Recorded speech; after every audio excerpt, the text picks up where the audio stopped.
नमस्कार ओम शांति मु डॉक्टर अरविंद ढाली एथर भारतीय जनता पार्टी प्रार्थी होती एवं जयदेव निर्वाचन मंडली भाई भौणी गुरुजन माने भोटर माने बहुत भोट मते देइछंती जदि मु अल्प किसी भोट्रे हारी जाइछि। विगत निर्वाचन रे बीजेपी 28,000 भोट पाइथिला।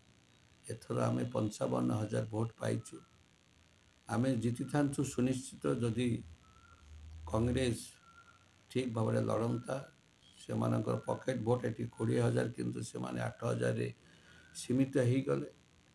त्रिमुखी लड़ाई है ना से जीति पार्ली ना जा हो तथापि जयदेव निर्वाचन मंडल भाई भौणी गुरुजन माने मत या पूर्व 2 थर विधायक कर जहाँ जहाँ कम कर सब कमर बरणी मु रिपोर्ट कार्ड रे बांटी देइछि एवं आगामी दिन में बहुत काम होता तो ता समय ही कहब कौन हम कौन नहीं।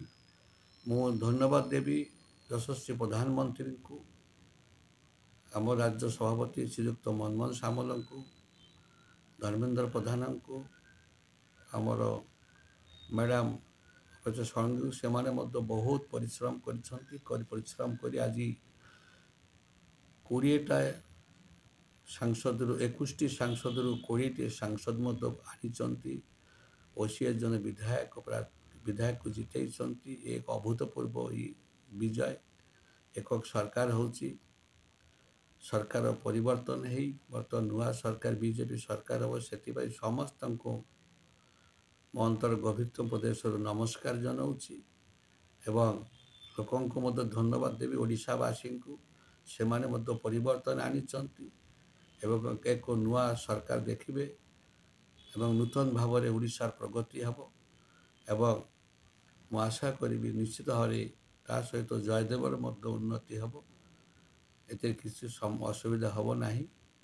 तेणुक मु समस्त को मो अंतर गभीरतम प्रदेश धन्यवाद देवी कारण जो मैंने मत भोट देती से माने भी मोर जो मैंने मत भोट देना से माने भी मोर मु समस्त समस्ते मोर समस्त स्नेह ममता मो पर रहू एवं यही आशा भरोसा रखुची।